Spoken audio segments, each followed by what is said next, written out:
All right, Jakari Jackson, Infowars.com, here with Usher from Al Jazeera. You guys saw the video.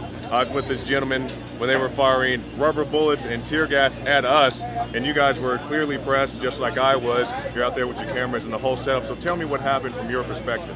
Well, we were standing there ready to go live, and basically there were officers there, as you saw, down the block. They knew we were there. We told them that we were there, and you know, once they took off from there, we started seeing residents come towards the area that we were standing in. That was about a mile down from the main epicenter of the protests, and so we were, as we understood it, at a safe distance. Yes. But again, you know, one of the things that we heard from the police was that they were only firing canisters and rubber bullets to disperse crowds.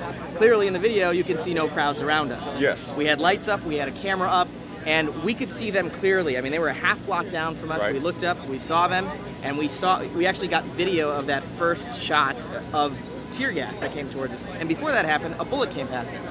A rubber bullet. And so we put our hands up, we yelled, "We're with the press," we screamed that out loud, and if we could see them clearly in the dark, they could probably see us in the lights that we had up, and still they shot the canister towards us, and you know, we got out of there as quickly as we could.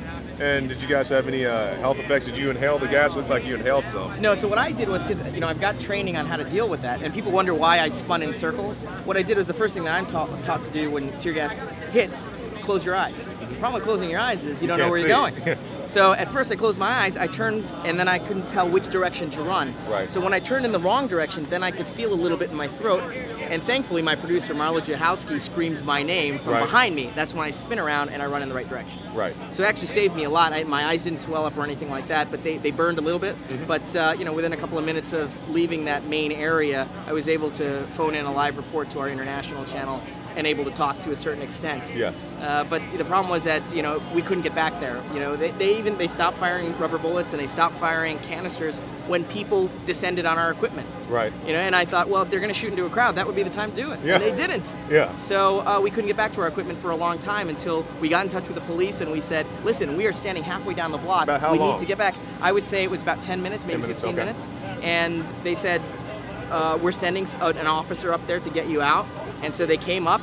And we told them our equipment was there, and you could see on the video that they put down our lights and basically said, well, if you want to get your equipment, you got to come with us.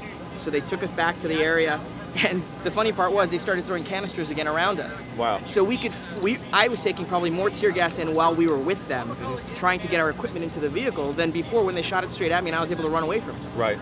And so, you know, it's the idea that they couldn't see us was you know, pretty ridiculous. Hard to What do you think about the statement from the Sheriff's Department where they said that they were helping you guys? Yeah. Well, you know, this is a quote I said before, and it's probably too strong, but I said, you know, it's kind of like, you know, you get sucker punched in a bar and they hand you a steak and kick you out the door. Yeah. You know, it's like, maybe that's help, but you know, we wouldn't have been in that situation if they hadn't fired the bullets and the canisters in the first place. Nobody was bothering us up until that point. So we wouldn't have been in that situation had they not taken more discretion in terms of what they were doing and where they were firing those rubber bullets and those canisters. Do you guys have any plans to file suit against any of the officers or the agencies involved? Well, we've definitely lodged a complaint. We've asked for an investigation. That's up to higher ups at Al Jazeera America to follow up with. All right. Usher, Al Jazeera, thank you for your time, sir. Thank you. More reports at Infowars.com.